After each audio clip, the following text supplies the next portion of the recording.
Teste, som, teste, som. Só me avisa quando tiver. Boa noite a todos, a paz. Estamos de volta, né, em mais um estudo do Apocalipse. Vocês estão bem? Então tá bom. Então vamos começar com a nossa oração, como sempre, né? Curvem a cabeça de vocês, vamos fazer uma oração. Senhor Deus e Pai, em nome de Jesus, meu Deus, mais uma vez, entregamos a direção, meu Pai, desta aula, desse estudo nas Tuas mãos, meu Pai. Que tudo venha a ser guiado por Ti, porque o Senhor, meu Deus, é aquele a quem viemos dar culto, meu Pai, e aprender da Tua palavra, meu Pai.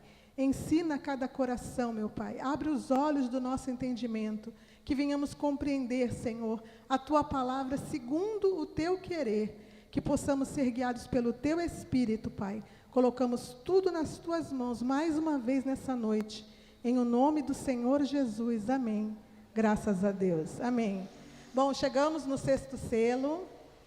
Esse selo, ele é um selo difícil, é um selo que ainda não se abriu, é um selo muito importante, e eu peço a vocês que prestem bastante atenção. Mas antes da gente colocar o capítulo 6 de Apocalipse, eu gostaria que você colocasse a imagem para mim, por favor, da palavra. A gente viu, né, até aqui, que nós estamos nas dores de partos, que muitos dos selos já se abriram, né? Inclusive, a gente entendeu que as dores de parto estão em Mateus 24, né, que vem falando para nós, e lá está falando para nós desde o princípio, que a gente pode começar a analisar ali, desde a Primeira Guerra, a Segunda Guerra Mundial, que a gente já vê que começa a se desenrolar essas dores de parto. E dentro dos selos, né, a gente vê que as dores de parto já ficaram mais intensas, ou seja, chega aquele final das dores, né, para quem já teve neném, que sabe que vai diminuindo o tempo, né, e diminuindo o tempo e aumentando a dor. Então, os selos significam isso. Então, eu acho importante a gente analisar, porque como a gente está vendo tudo isso acontecer, muitas pessoas, a gente estava até conversando isso aqui antes de começar a aula, tem medo do livro do Apocalipse, tem medo de conhecer, né, as profecias, porque tem medo do que está por vir, né? Porque acham que as coisas vão ser terríveis e que muitos vão passar por situações difíceis, e de fato, isso não é uma mentira. Mas para nós que somos a igreja e que o Senhor Jesus diz que nós devemos conhecer, qual é a palavra que Ele nos fala? Aqui, ó. Ora, quando estas coisas começarem a acontecer, olhai para cima e levantai as vossas cabeças, porque a vossa redenção está próxima. Então, essa é a mensagem que a igreja do Senhor Jesus tem que prestar atenção. Chegou o momento da gente olhar para o alto e saber que a nossa redenção está próxima. E nos alegrarmos. E conhecermos a palavra para poder também levarmos essa bendita esperança que temos para outros, né? Que se não tiverem também conhecendo, se não tiverem também sabendo o que está por vir, isso não significa que não vão viver. Mesmo que eu não saiba, o que tiver que vir, vai vir, as pessoas vão sofrer do mesmo jeito, né? Então, cabe a nós, né, levarmos a palavra do nosso Deus, evangelizar, para que o Senhor possa ganhar mais e mais almas para perto dele, né? Você não quer sentar mais na frente? Tem certeza? Está no fundo hoje? Então tá, vamos começar. Então, hoje a gente vai começar capítulo 6, versículo 12 do livro de Apocalipse. Se vocês quiserem abrir, por favor, a Bíblia de quem está com a Bíblia, capítulo 6, versículo 12, a gente vai começar, tá bom? Então, vamos lá. Aqui é o 6º selo, como eu falei para vocês, né? A gente vai ler todo o texto primeiro, porque eu preciso dividir com vocês aqui algumas coisas, tá? Então, vamos lá. Vi quando o Cordeiro abriu o 6º selo, e sobreveio grande terremoto. Vou subir aqui para mostrar para vocês. Vi quando o Cordeiro abriu o 6º selo e veio grande terremoto. Aqui é uma parte de um acontecimento. Quando a gente vai para essa segunda parte do versículo, que é a parte B do versículo 12, o sol se tornou negro como saco de crina e a lua toda como sangue, já é um outro acontecimento. Pode continuar, Edu, por favor. As estrelas do céu caíram pela terra, como a figueira, quando, abalada por vento forte, deixa cair os seus figos verdes. Pode continuar, por favor. E o céu recolheu-se como um pergaminho quando se enrola. Ponto. Aqui é mais uma parte também de um acontecimento. Aí, então, todos os montes e ilhas foram movidos do seu lugar. Continua, por favor. E os reis da terra, os grandes e os comandantes, os ricos e os poderosos, e todo escravo e todo livre se esconderam nas cavernas e no penhasco dos montes. Então, naquele versículo que a gente leu e esse, eles são uma continuidade do mesmo acontecimento. Continua, por favor, Edu. E disseram aos montes e aos rochedos, caí sobre nós e escondei-nos da face daquele que se assenta no trono e da ira do Cordeiro. Bom, esse é o sexto selo. Eu preferi ler ele todo, mas agora a gente vai desmembrar ele todinho, tá? Vai dar um pouquinho de trabalho, peço que vocês prestem atenção, mas vamos entender o que está falando ali para nós. O versículo 12a, né? Como está dizendo, pode colocar no 12 de novo, por favor, Edu. Vi quando o Cordeiro abriu o sexto selo e sobreveio um grande terremoto. Esse é o primeiro acontecimento. A gente, na semana passada, a gente viu o quinto selo, certo? O quinto selo, que era quando eu falei para vocês que os mortos em Cristo, ali está mostrando os mártires, né? Mas todos os mortos em Cristo vão ressuscitar para receber também, né? Aliás, recebendo as vestes brancas para receber também o arrebatamento da igreja junto com os vivos, né? A gente falou sobre isso. É importante a gente falar que o quinto selo, eu disse para vocês que ele já estava se abrindo, mas é a parte que está aumentando o número de mártires, não essa parte. A parte que ali está dizendo que vai acontecer o arrebatamento, ali é como eu falei, vai abrindo o selo e vai se desenrolando. Essa parte, ela acontece no momento do arrebatamento. E o sexto selo, ele é o momento do arrebatamento. Então, a gente vai prestar bastante atenção no que vai acontecer aqui, tá? Então, aqui, vamos de novo. Esse terremoto, ele significa justamente o momento em que os mortos em Cristo vão ressuscitar. Aí vocês vão me perguntar, como assim?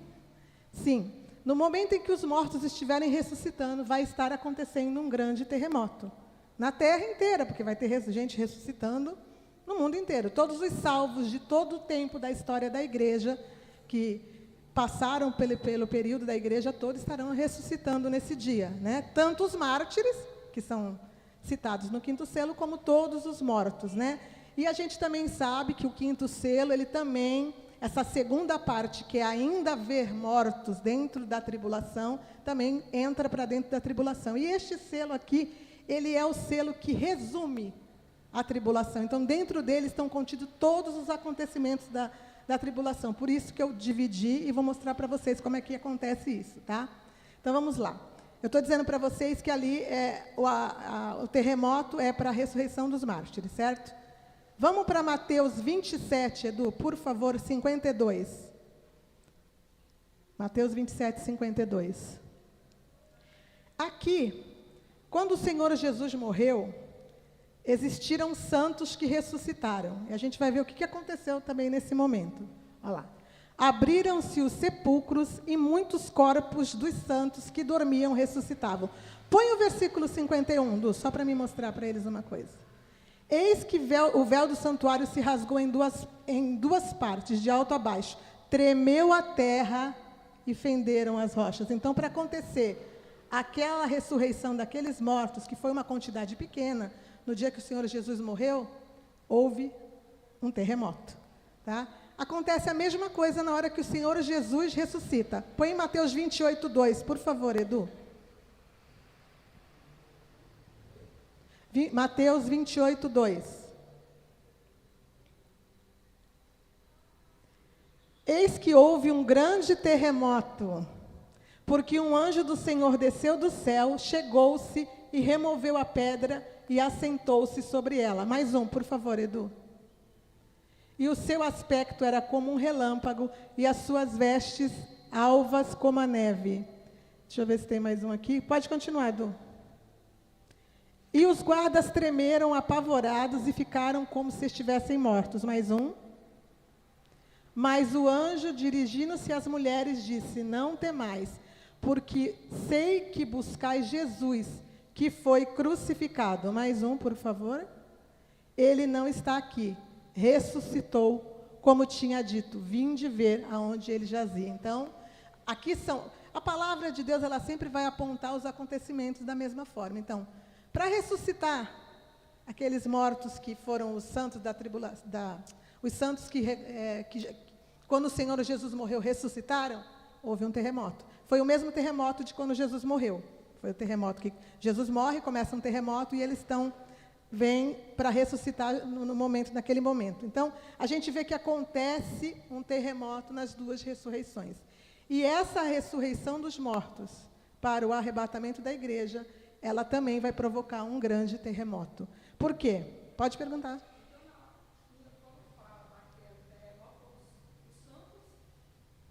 Jesus morreu, houve um grande terremoto e os santos, como a gente leu agora, né?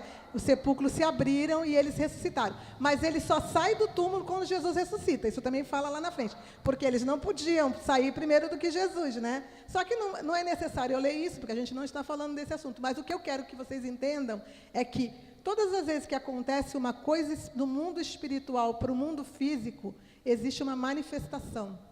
E a manifestação, quando Jesus morreu, aconteceu várias coisas que a gente vai falar aqui também, que estão dentro do sexto selo também, mas todas as vezes que o mundo espiritual e o mundo físico se encontram, acontecem abalos. Tá? Então, vocês estão entendendo, eu estou mostrando para vocês que ali é o momento da ressurreição. Eles não estavam recebendo ali as vestes brancas para ressuscitar no quinto selo? Então, na terra, começa um grande terremoto para a ressurreição deles. Tá? Então, vamos continuar. Aí a gente vai falar de novo sobre o arrebatamento e a ressurreição dos mortos. 1 Tessalonicenses 4,16. Edu, por favor.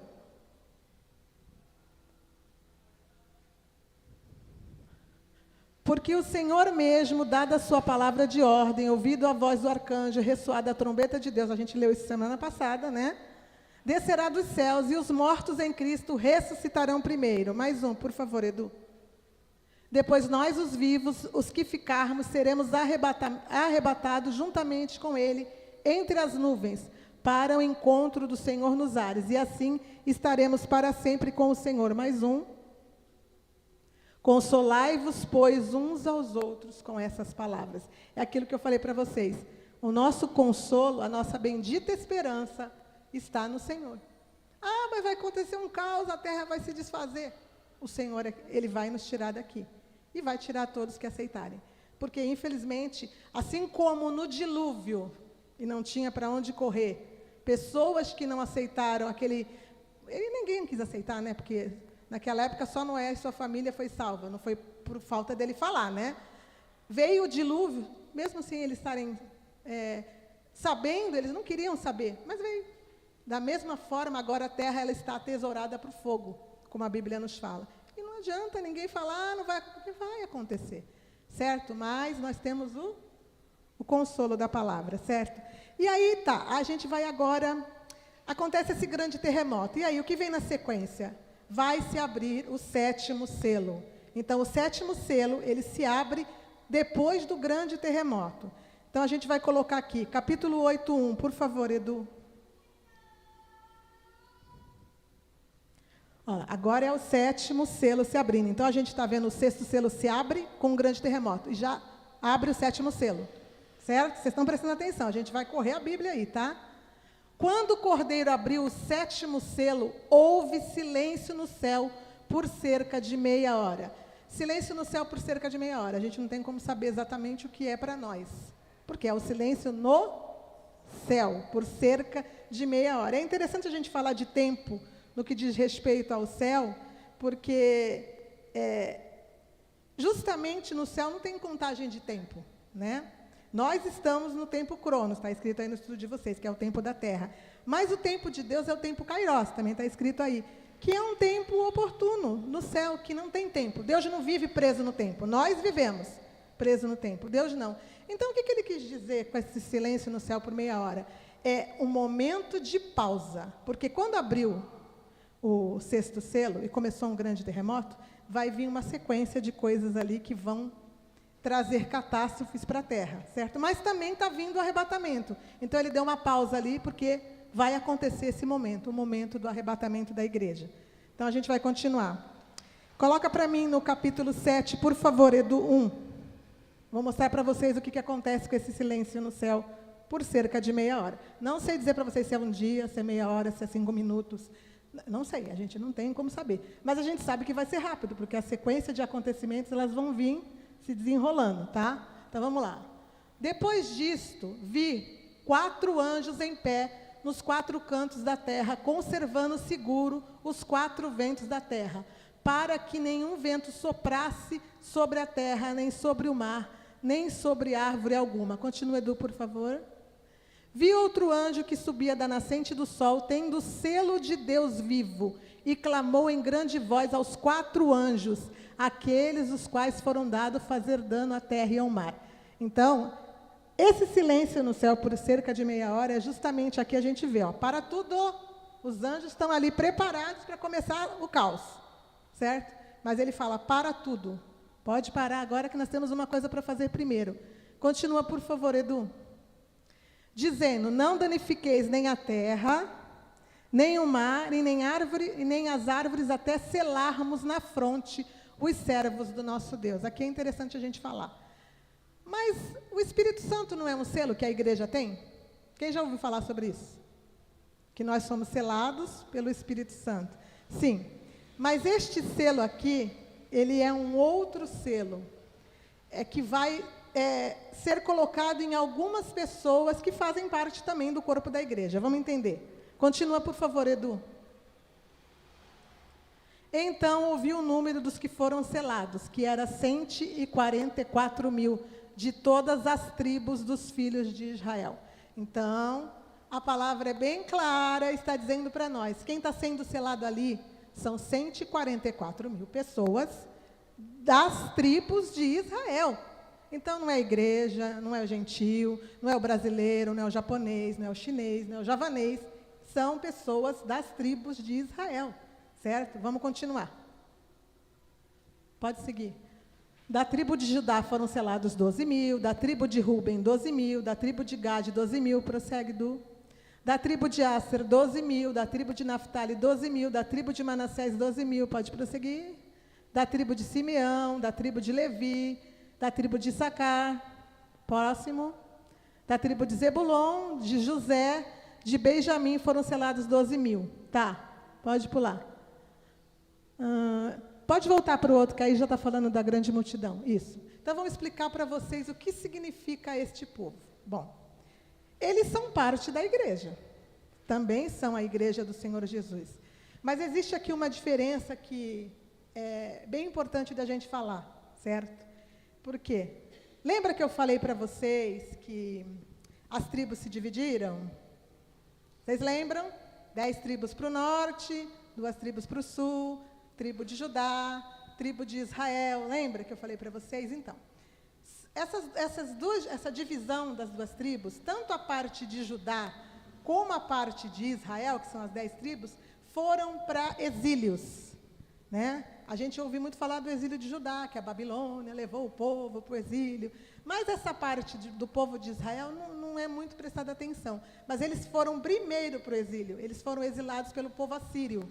O povo assírio levou o povo de Israel cativo, certo? Só que a diferença que acontece aqui, para este povo, é que quando este povo foi para o exílio, eles não tiveram a liberdade para voltar, certo? O povo de Judá, não. Eles foram para o exílio, né? E disseram, foi dito para Daniel, 70 anos eles vão ficar no exílio. E depois de 70 anos eles vão ser liberados para voltar para a terra, para Jerusalém, né? Lembra, Jerusalém, a capital das 2 tribos do sul, e Samaria, as 2 capitais da tribo do norte, samaritanos. Já expliquei isso para vocês, né? Quem estava aqui sabe.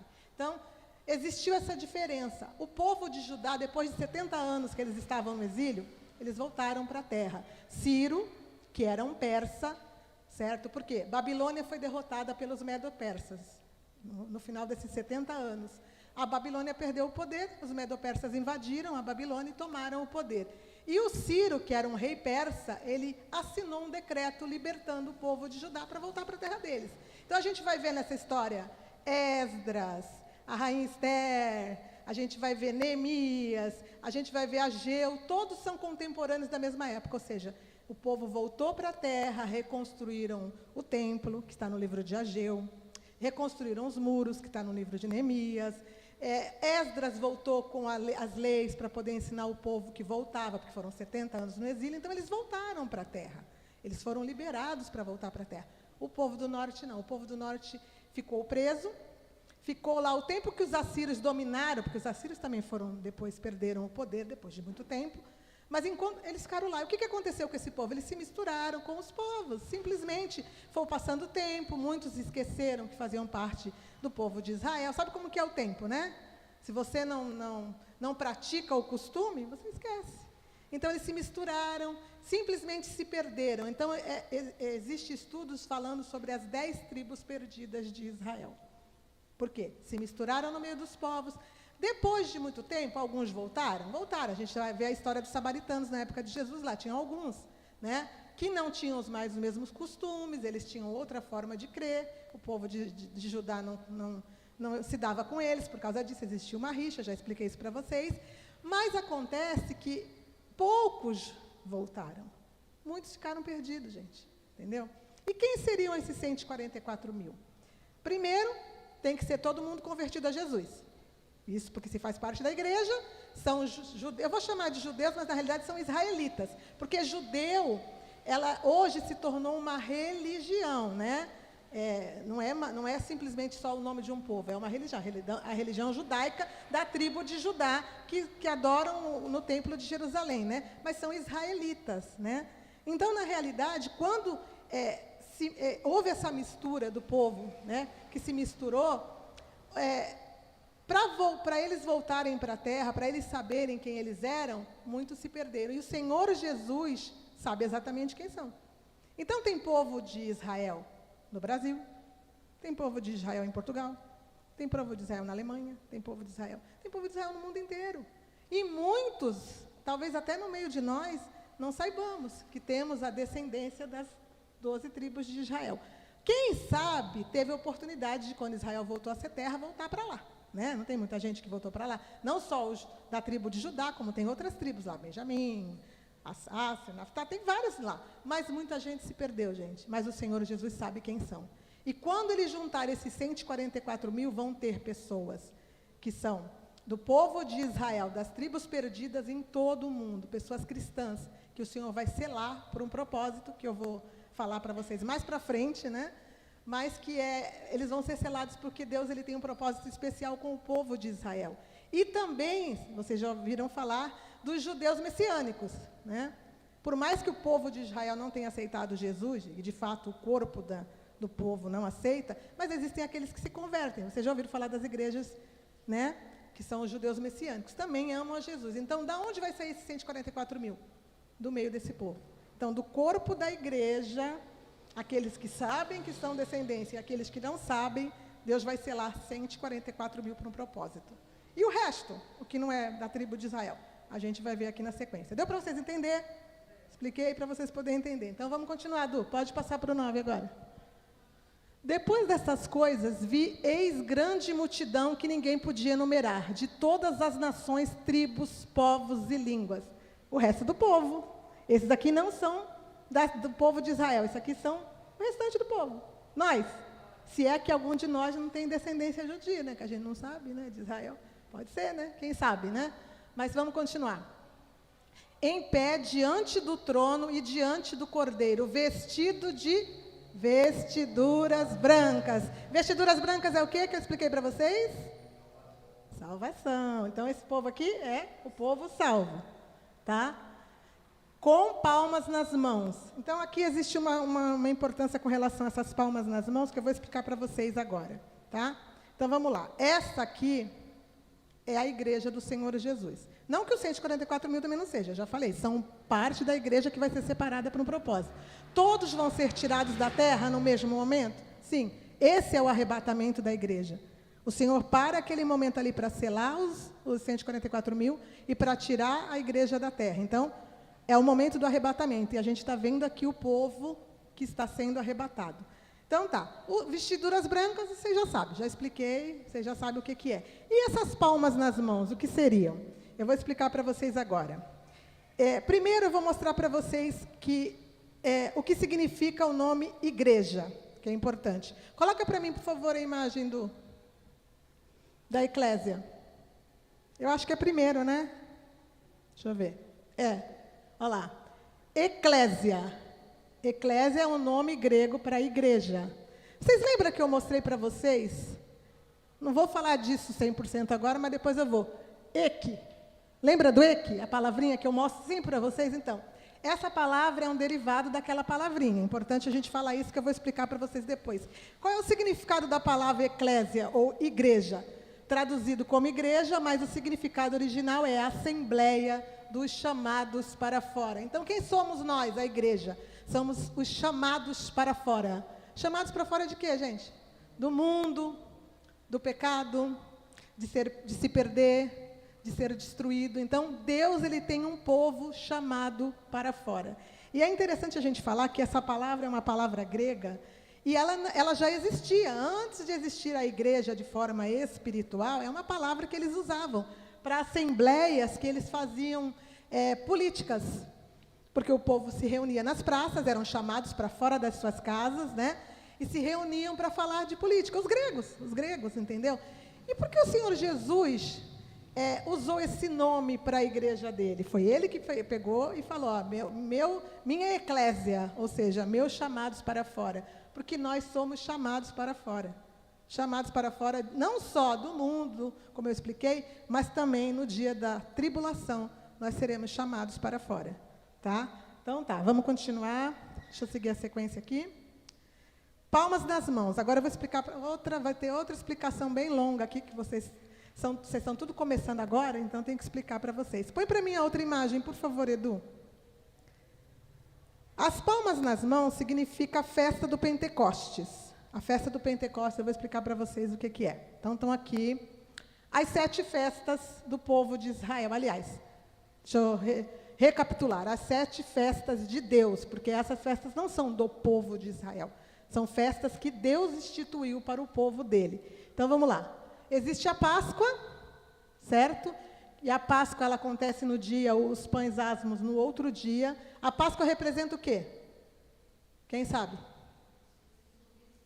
Sim, não. Na realidade, a Páscoa não é a ressurreição. A gente aqui comemora um pouquinho diferente. A Bíblia diz que a Páscoa é o momento da morte do Senhor Jesus.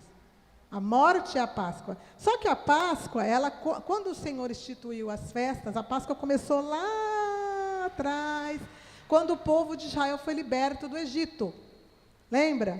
Que ele instituiu a Páscoa, e eles foram livres, e o nome dessa Páscoa significa passar por cima, porque Deus, ele mandou o anjo da morte matou os primogênitos do Egito, mas passou por cima do povo de Israel, ou seja, eles não morreram, mas os primogênitos do Egito morreram. Então, essa foi a primeira Páscoa. Matou-se um cordeiro, né? Eles comeram, e o sangue foi aspergido nas portas para que o anjo passasse por cima, né? Então, essa foi a primeira Páscoa. E o Senhor Jesus, ele é a representação dessa Páscoa. É o cordeiro que foi morto, e o sangue dele, aspergido em nós, faz com que o mal passe por cima de nós. Ou seja, não pode nos atingir. Então, é a mesma representação. E os pães asmos, é o segundo dia da festa, ele representa justamente os pães que são feitos sem fermento. A Páscoa é uma festa que o povo de Israel tem que tirar o fermento até de casa. Não pode nem em casa, não pode fazer o pão com fermento, mas não pode nem ter fermento em casa.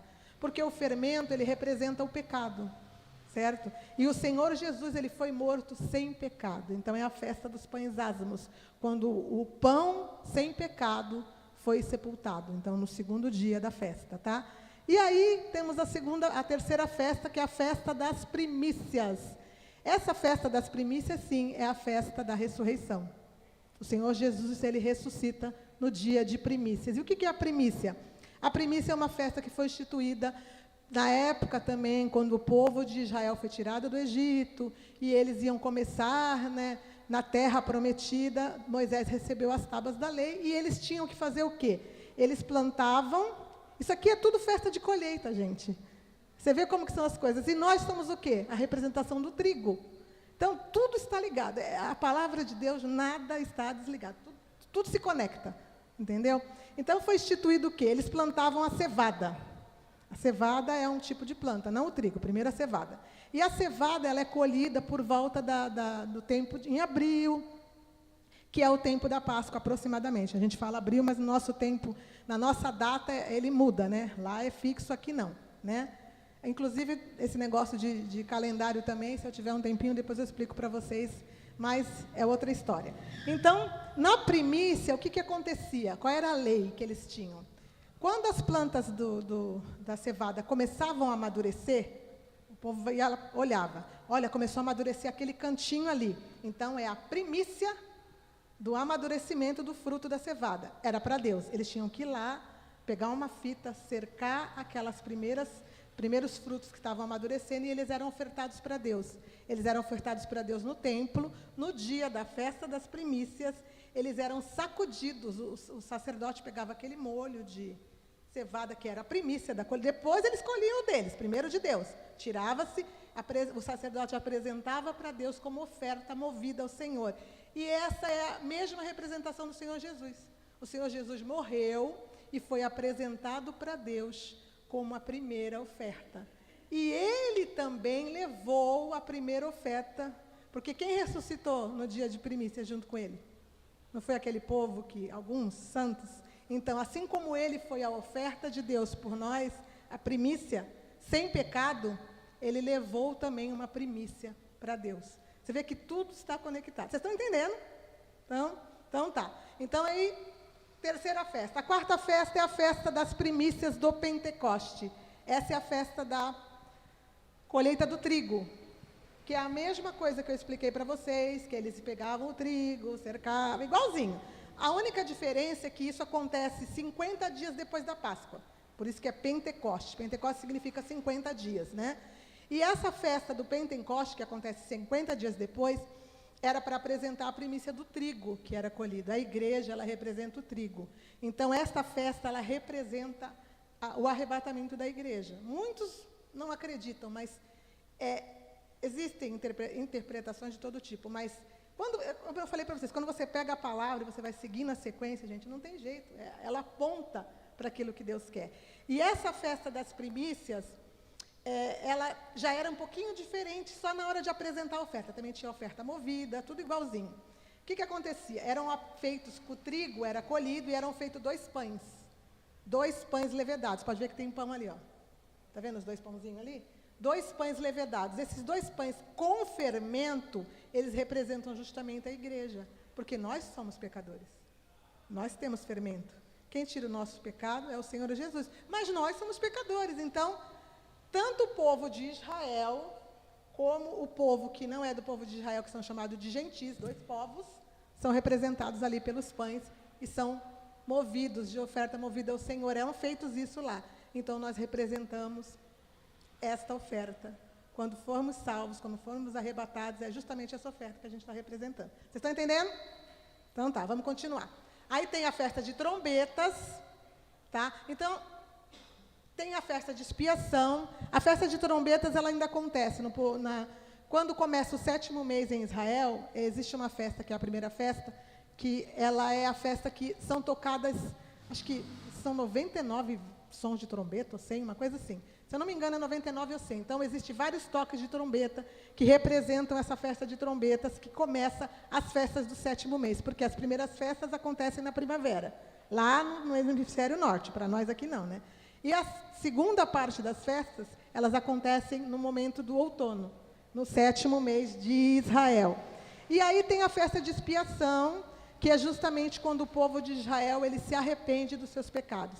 Não tem aquela passagem que diz que o sacerdote entrava uma vez por ano no templo, com o sacrifício pelo povo, para pedir perdão, uma vez por ano? Então, é nessa festa.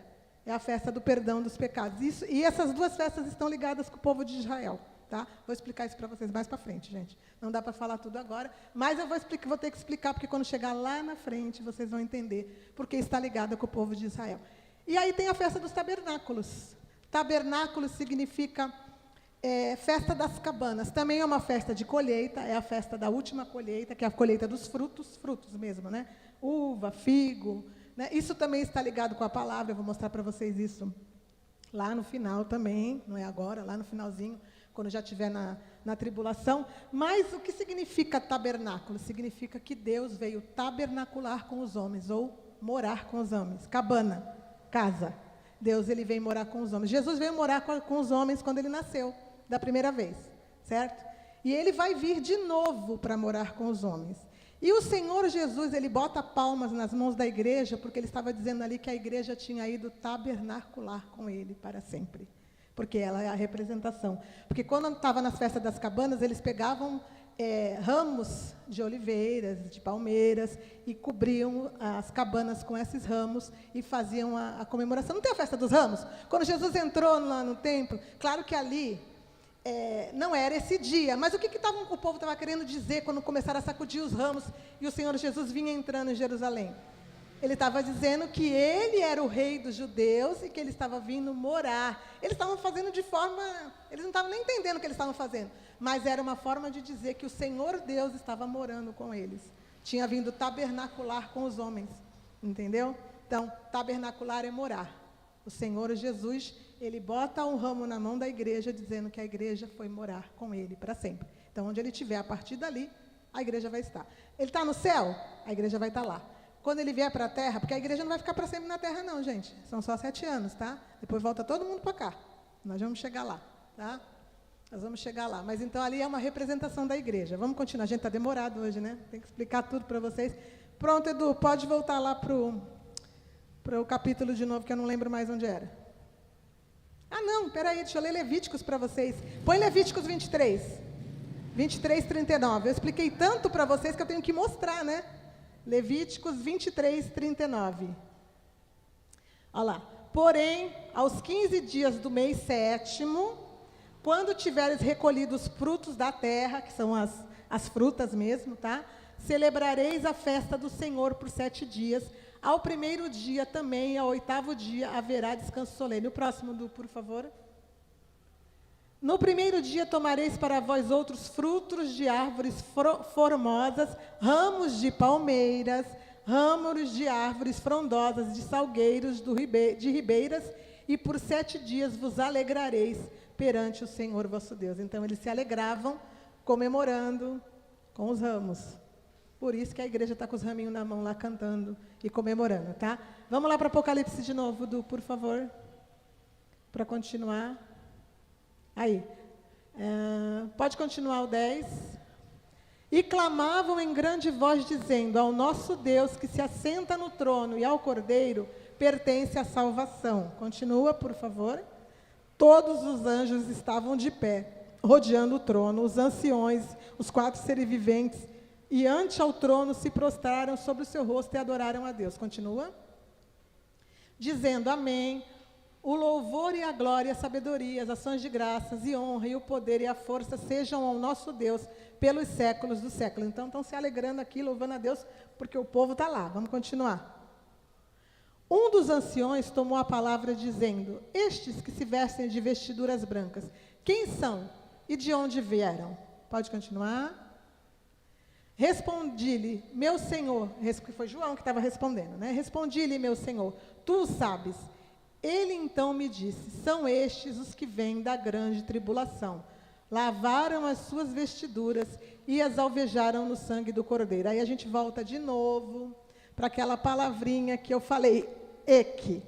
Essa tradução aqui, ó, vem da grande tribulação. E isso causa uma polêmica, porque o povo diz que essa aqui não é igreja, porque estavam na tribulação. Como assim? Eles estão dentro da tribulação. Mas eles não estão na tribulação. A tradução aqui, a palavrinha usada aqui também é eque.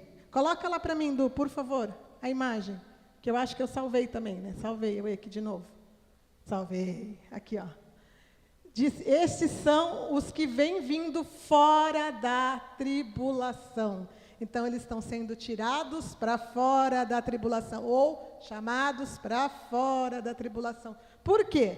Porque começou as dores de parto, já é uma forma de tribulação, mas quando for começar a tribulação mesmo, que é ali no 6º selo, o Senhor faz o quê? Chama a igreja. Pode ver que a palavra usada é ek, e é uma palavra que é para formar eclésia, justamente a mesma palavra. Por quê? Porque o Senhor vai tirar a igreja para fora, chamar a igreja para fora da tribulação. Pode continuar, Du, por favor. Tem mais alguma imagem? Desse ek? Acho que não, né? Ah, tem, aqui, ó. Ek, grego. Preposição primária denotando origem, ponto de ação ou movimento. De dentro de lugar, tempo ou causa, literal ou figurativo. É uma preposição que é de dentro de ou por fora de. Então, é a preposição que está se encaixando ali. Além de marcar um tempo, ela diz que eles estão sendo tirados para fora da tribulação. Pode voltar para o Apocalipse, por favor, Du. Então tá, são tirados, vêm da grande tribulação, lavaram as suas vestiduras e alvejaram no sangue do Cordeiro. Quem lavou as vestiduras e alvejou no sangue do Cordeiro, gente? Como essa aqui não é igreja, mas é fogo, né? Tem gente que é chata. Só Jesus. Vamos continuar.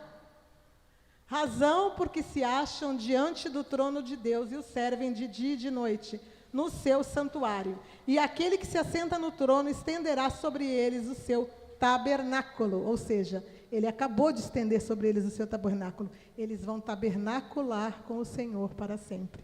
Então, ele estendeu a morada dele sobre a igreja. Então, aonde Jesus estiver, a igreja vai estar, né? Pode continuar? Acabou a parte aí já? Não. Jamais terão fome, nunca mais terão sede, e não cairá sobre eles o sol nem ardor algum. Aqui também é um ponto, deixa eu passar para o lado de cá, que tem muita gente que também começa com as mesmas conversas. Olha aí, eles estavam vendo fome, eles estavam vendo sede, o calor do sol. Mas espera aí, quando a gente vai lá para o terceiro selo que fala da fome, a gente viu ali que a igreja vai ser protegida na fome. Não foi isso que a gente viu lá? O azeite e o vinho. Não foi? Então a igreja vai ver a fome. Então a igreja estava vendo a fome. E a sede? Se a gente observar aqui, ó, não cairá sobre eles o sol nem ardor algum. O que a gente está vendo acontecer com o sol nesses últimos tempos, gente? A gente está vendo o calor aumentar, e vai ficar um pouquinho pior, infelizmente, porque eu detesto o calor, né? Mas vai ficar um pouquinho pior, porque o sol está entrando em convulsão. Ele vive tendo explosões solares que estão mexendo com o planeta Terra, aumentando o calor, a seca, que também, infelizmente, já tem lugares que existem muita seca, porque o país, ou, aliás, o mundo não é só aqui onde a gente mora. Existe um conjunto de coisas acontecendo no mundo que não está acontecendo em todos os lugares ao mesmo tempo, mas já está acontecendo.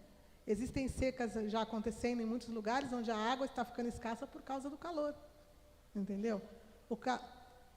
Na China, e tem outros países também que está acontecendo isso. Então, a gente já está vendo isso acontecer. Ah, mas no meu quintal não está acontecendo. Você é só no meio de uma multidão gigantesca, né? Porque a palavra, ela não falha. Então, a gente vai ver o sol dar uma piorada, a gente vai ver aí a fome dar uma piorada, a gente vai ver a seca dar uma piorada, porque é o que a igreja viu ali. A igreja viu isso. Mas está acontecendo ali mais alguma catástrofe que está sendo citada ali? Não, só isso. Quer ver? Continua, por favor. Pois o cordeiro que se encontra no meio do trono os apacentará e os guiará para as fontes da água da vida, e Deus lhe enxugará dos olhos todas as lágrimas. Esse é mais um ponto que aponta que esta é a igreja do Senhor Jesus. Deixa eu achar aqui. Acho que já virei, peraí.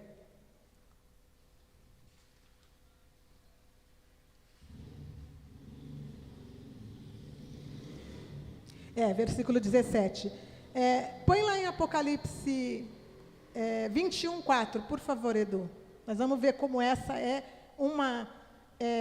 um acontecimento, uma simbologia da igreja. Ó, e lhes enxugará dos olhos toda lágrima, e a morte já não existirá, já não haverá luto, nem pranto, nem dor, porque as primeiras coisas passaram. Aqui já é o finalzinho. Ó, Apocalipse 21, então já estamos lá no finalzinho aqui. Depois a gente explica com calma, mas essa é a representação simbólica da igreja. Então, lá, onde está tendo os olhos enxugados, é porque é a igreja do Senhor Jesus. Tá? Então, vamos continuar. Depois, lá do 17, tem mais alguma coisa? Põe lá, por favor. Hoje já muda. Apocalipse 6, 17. Acabou, né? Então, tá. Então, vamos continuar. Então, vocês entenderam que aqui estava acontecendo o arrebatamento da igreja. Não? Mas a gente está vendo o arrebatamento da igreja do céu para a terra. Vai ter uma parte mais para frente que a gente vai ver da terra para o céu. Então, o que acontece na Bíblia?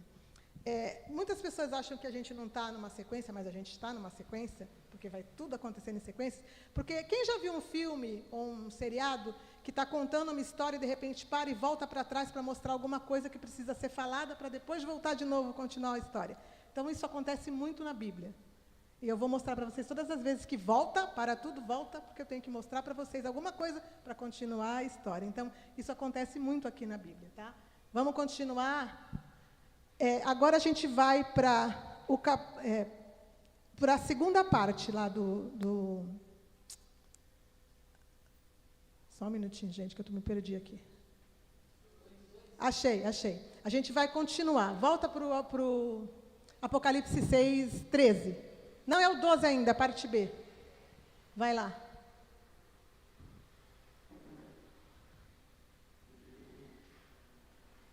O sol se tornou negro como saco de crina e a lua toda como sangue. Essa passagem aqui, ó, o sol se tornou, significa que está acontecendo algo que está fazendo ele se tornar negro. Não foi tipo assim, o sol ficou. Ficou seria uma coisa imediata, né? Não, ele se tornou. Então vai acontecer algo aqui que vai se desenrolar agora, que eu vou mostrar para vocês, que vai fazer com que o sol se torne negro. Então, o se tornar aqui é algo que vai desenrolar um acontecimento que vai fazer com que o sol fique negro e a lua vermelha como sangue. Continua, Du, põe no 13, por favor. Agora a gente vai ver o 13 e o 14a, que são os versículos que vão falar sobre isso. As estrelas do céu caíram pela terra, como a figueira, quando abalada por vento forte, deixa cair os seus figos verdes. Volta mais um. Olha, vai mais um. E o céu se recolheu como um pergaminho quando se enrola. Então, aqui é um acontecimento que eu vou mostrar para vocês agora. A gente vai lá para o capítulo 8 e a gente vai ver as trombetas. Ali está descrevendo para nós as trombetas começarem. Então, aconteceu o arrebatamento, acabou o silêncio no céu. Então, a gente vai prosseguir no versículo 2. A gente já leu o 1. Põe lá no 8, por favor, do 8, 2. E a gente vai continuar vendo o que acontece agora. Tá? Vocês estão entendendo, né, gente? Acho que está dando para entender, né? Então, vamos lá. Então, aqui é a sequência do sétimo selo, tá? Vamos lá. Então viu os 7 anjos que se achavam em pé diante de Deus e lhes foram dados 7 trombetas. Continua, por favor. Veio outro anjo e ficou de pé junto ao altar com um incensário de ouro e foi-lhe dado muito incenso para oferecer com as orações de todos os santos sobre o altar de ouro que se achava diante do trono. Prossegue, por favor, Edu. E da mão do anjo subiu da presença de Deus a fumaça do incenso com as orações dos santos. Continua, por favor. E o anjo tomou o incensário e encheu do fogo do altar e os atirou para a terra. E houve trovões, vozes, relâmpagos e um terremoto. Aqui está se preparando para começar a ser tocadas as trombetas. Prossegue, por favor. Então os 7 anjos que tinham as 7 trombetas prepararam-se para tocar. Continua. O primeiro anjo tocou a trombeta e houve saraiva e fogo de mistura com sangue, e foram atirados para a terra. Foi então queimada a terça parte da terra e das árvores e também a erva verde. Então os anjos começaram aqui, ó. Foi a terra, as árvores, toda a erva verde. Então eles começaram a agir. Lembra que eles tinham tido uma pausinha lá? Não faz nada com a terra, com verde, nada. Aqui começou. A igreja foi tirada, começa a se desenrolar os acontecimentos das trombetas. E elas estão dentro do sexto selo. As trombetas são aqueles 2 versículos que eu mostrei para vocês, tá? Por isso que eu queria que vocês estivessem com a Bíblia aberta. Quem está aí é bom deixar lá no sexto selo para vocês acompanhar. Porque lá está falando para nós sobre... Volta lá, Du, por favor, no 6:13. Ó, as estrelas do céu caíram. Não foi o que a gente estava lendo agora? Que começou a cair bola de fogo do céu? Então, ó. As estrelas do céu caíram, como a figueira, quando abalada por vento forte, deixa cair seus figos. Põe mais um, Du. E o céu se recolheu como um pergaminho quando se enrola. Então, estava acontecendo alguma coisa no espaço, certo? Alguma coisa no céu que estava movendo esse acontecimento. Então, quando aconteceu o terremoto, já era porque tinha alguma coisa começando lá no espaço. Por isso que o sol vai se tornar negro, e a Lua vai ficar como sangue. Tem alguma coisa vindo do espaço para a Terra que está causando essas catástrofes. Volta de novo na primeira trombeta, Edu, por favor. E aí a gente está vendo aqui, ó, tocou a primeira trombeta e começou a cair saraiva. Saraiva é pedra. Com fogo, mistura de fogo com sangue, atirados para a terra. Então foi queimada tal, a terça parte das árvores. Tal. Pula para o 8 agora, por favor, 8. O segundo anjo tocou a trombeta, e uma como uma grande montanha ardendo em chamas foi atirada no mar, cuja terça parte se tornou em sangue. Aqui alguns interpretam de forma errada. Ó. Uma grande montanha ardendo em chamas. O que parece isso aqui? Você não pode, deixa o povo falar. Um vulcão. Não é uma montanha caindo do céu, gente. Muita gente fala, é uma montanha. Não. Uma montanha ardendo em chamas, gente, é o quê? É um vulcão. Então, além das pedras de fogo caindo do céu por alguma coisa que estava acontecendo do espaço para a Terra, vai começar a causar o quê aqui na Terra? Vulcões vão começar a explodir, certo? E vulcões explodindo, ardendo em chamas, vai acontecer que aqui um dos vulcões vai ser uma parte do paredão dele, vai o quê? Vai ruir para dentro do mar. Isso faz eu lembrar de uma coisa que eu acho que vocês vão lembrar. Vocês lembram do Cumbre Vieja, que falavam deles agora um tempo atrás aí? Uma grande montanha que tem perto lá de Portugal, que é um vulcão, que estava com uma rachadura e que estava perigando cair no mar e aconteceu um tsunami que atingiu o Brasil. Quem lembra disso? Foi há uns anos atrás que aconteceu isso. Gente, vocês não veem nada. Olha, vocês iam morrer de boca aberta, né? Nunca vi. Isso estava nas notícias, gente, estava nas notícias. Tinha gente apavorada, falando, meu Deus, se a montanha, se o vulcão continuar explodindo e ruir a parte dela, vai cair no mar, vai causar um tsunami que atingir a gente aqui. Porque é no Atlântico, é do outro lado, mas ia atingir a gente. E vocês nem viram, né? E essa descrição, para mim, ela mostra para mim o Cumbre Vieja, gente. É muito. Porque não vai ser só esse. Não é só esse vulcão que vai entrar em erupção, mas aqui está mostrando para nós uma coisa específica. Quer ver? Mais um, Edu, por favor. E morreu a terça parte da criação que tinha vida existente no mar, e foi destruída a terça parte das embarcações. Então, aconteceu um tsunami. O que pode destruir as embarcações? O que pode matar a terça parte do que está no mar? Então, o vulcão explode, a parede cai, diz que o negócio lá é pesado, viu? Porque realmente ia causar um tsunami que atingia a gente, então é a descrição. E isso acontece no Oceano Atlântico, então é a terça parte. Quantos oceanos tem no mundo? 3 oceanos. Índico, Pacífico e Atlântico. Esse é o Atlântico, onde nós estamos, né? Lembra que a igreja já foi, gente, não se preocupem, tá? A igreja, quem fica aqui, sinto muito, mas a igreja não está mais aqui, não. Então, esse grande tsunami, ele vai acontecer no Atlântico, e ele vai matar tanto o que está no mar, como vai atingir a costa dos países do Atlântico e vai destruir as embarcações. Vamos continuar? Então, vamos. O terceiro anjo tocou a trombeta e caiu do céu sobre a terça parte dos rios e sobre as fontes das águas uma grande estrela ardendo como tocha. Aqui é uma grande estrela. Então, aqui é um meteoro. Aqui é uma descrição de um meteoro, né? Porque é uma estrela caindo do céu, grande, ardendo como tocha. Né? Vamos continuar. Mais um. E o nome da estrela é Absinto, e a terça parte das águas se tornou em absinto, e muitos dos homens morreram por causa dessas águas, porque se tornaram amargosas. Então, absinto significa amargo. Amargo. Então, por isso que as águas vão ficar amargas. E essa estrela caída do céu aqui, ela vai atingir também as regiões de águas. Por incrível que pareça, também acontece aqui, para nós aqui também. Sempre para o nosso lado, né, gente? Existem, porque as fontes das águas, que é a maior fonte de água que existe, fica onde? Vamos ver se vocês sabem. No Amazonas.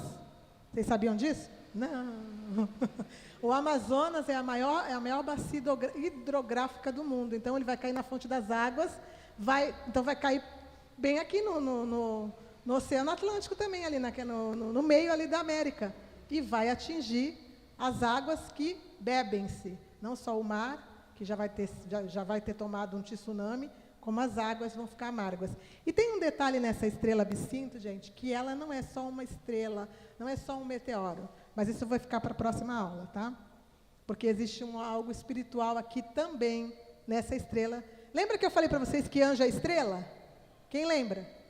Então vai ficar para a próxima, vou deixar vocês curiosos, tá bom? Continua, por favor, Edu. O quarto anjo tocou a trombeta e foi ferida a terça parte do sol, da lua e das estrelas, para que a terça parte delas escurecesse e na sua terça parte não brilhasse, tanto de dia como de noite. Aqui é justamente aquilo que eu falei para vocês. Lembra que eu falei que o sol vai se tornar negro? Então, aqui ele começa a se tornar negro. Está falando de terça parte aqui, porque está acontecendo algo que está começando a escurecer o sol, certo? Só que esse escurecimento do sol, ele se completa totalmente na quinta trombeta, mas a quinta trombeta, a gente vai falar dela na semana que vem, porque ela é uma trombeta muito grande e eu tenho que explicar ela numa aula só. Mas o que começa aqui, vai terminar lá na quinta trombeta, no capítulo 9 de Apocalipse. Na semana que vem eu explico, tá? Mas o sol começa a ficar negro aqui, certo? E aí eu vou explicar para vocês algumas coisinhas importantes. Deixa eu só achar aqui, gente, porque eu me perco totalmente, né? Aqui achei. Algo está eclipsando o sol. Também acontece, isso também aconteceu na crucificação de Jesus. Acha aí, ó, versículo 7, tá, as trombetas, abre aí. Versículo 7, no meio da folha. As trombetas, saraiva de fogo, tá tudo aí, não tá? Aí depois está escrito assim, algo começa a eclipsar o sol. Isso também aconteceu na crucificação de Jesus. Então, lembra que eu falei que está vindo do espaço para a Terra? Então, tem algo acontecendo no espaço, que eu vou mostrar para vocês aqui várias coisas que parecem que vão estar acontecendo nesse dia, que vai fazer com que o sol seja eclipsado, e a lua também, porque quando a lua sofre um eclipse, quem já viu a lua de sangue aqui? Já viu a lua de sangue? Eu já vi a lua de sangue, porque eu sempre acompanhava isso, gente. Ficava lá, eu já até filmei. Eu tinha até a filmagem, mas ficava difícil trazer para vocês verem. Eu tenho uma filmagem da lua de sangue de 2023. Acho que foi em maio de 2023 que eu filmei. Eu fiquei acordada só para filmar a lua de sangue. Porque quando a lua ela é eclipsada, o que acontece? A luz do sol, ela fica impedida de pegar a lua, né? Normalmente a lua tem que estar cheia para ter um eclipse. A Terra fica na frente e ela fica vermelha. Aqui vai acontecer isso. Ó. O sol vai ficar escuro, um eclipse. E a lua vai ficar escura também. Então, é ao mesmo tempo. Não é um eclipse lunar ou um eclipse solar. É algo que vai eclipsar os dois. Certo? E vamos ver agora o que aconteceu na morte do Senhor Jesus. Mateus 27, 45, Edu, por favor.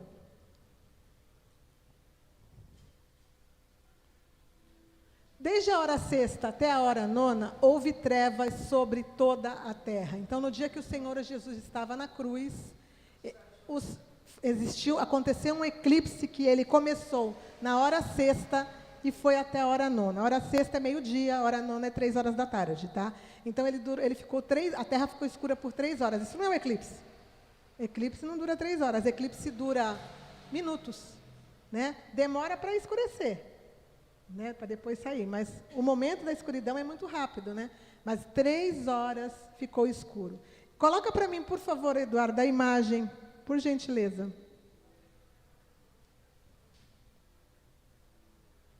Aqui, ó, presta atenção, gente. As escrituras de Pôncio Pilatos, quem era Pôncio Pilatos?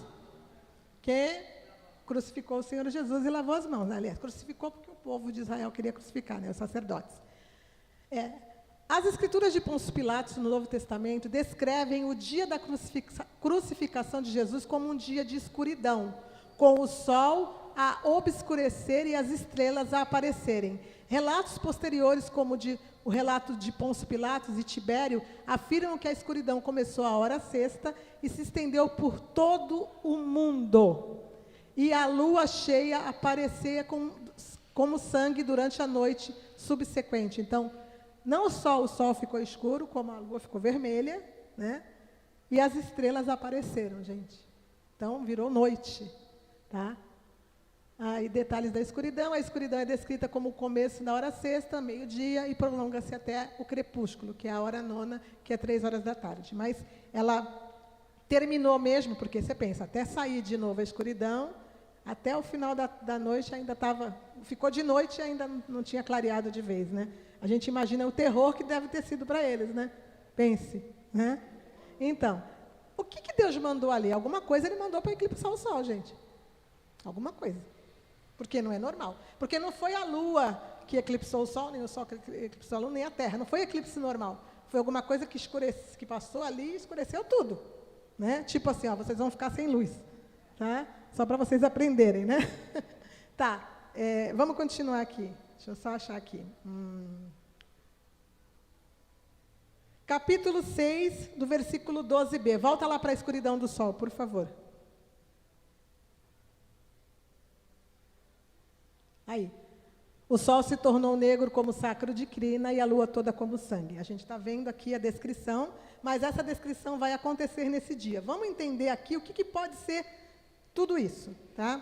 Então, vamos lá. Existe uma passagem que ela descreve exatamente esse momento. Está em Joel, capítulo 2, versículo 30. Põe lá para mim, Du, por favor. Joel 2, 30. Mostrarei prodígios no céu e na terra. Então, prodígios são coisas que acontecem que não têm explicação. Então, aquilo que eu falei para vocês que está começando do espaço para a terra, está descrito aqui em Joel, ó. Prodígios no céu e na terra, sangue, fogo e coluna de fumaças. Então, sangue porque está havendo mortes. Fogo, bola de fogo caindo. Coluna de fumaça. O que causa coluna de fumaça? Vulcões. Vulcões causam colunas de fumaças. Então, está descrevendo para nós a mesma coisa que a gente está lendo lá agora, né? Continua, por favor, mais um.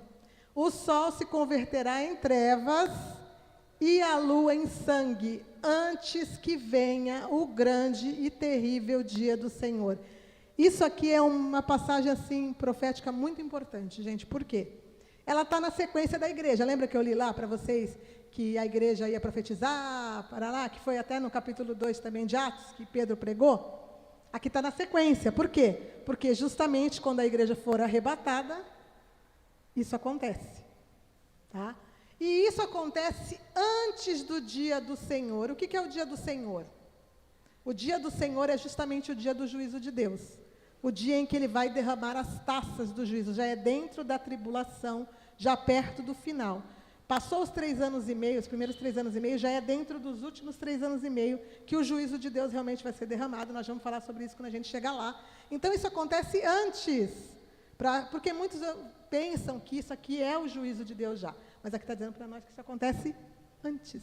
Ou seja, é o começo. Ou seja, é o 6º selo sendo aberto. É a escuridão do sol, é as trombetas sendo tocadas, como eu acabei de mostrar para vocês. Vocês estão entendendo? Tem certeza? Então tá, então vamos continuar. As taças, que são essas que eu estou falando agora do juízo de Deus, elas também estão dentro do 6º selo. Tá? Vamos lá para o versículo 14b, por favor, Eduardo. Põe o versículo 14 do capítulo 6 de Apocalipse.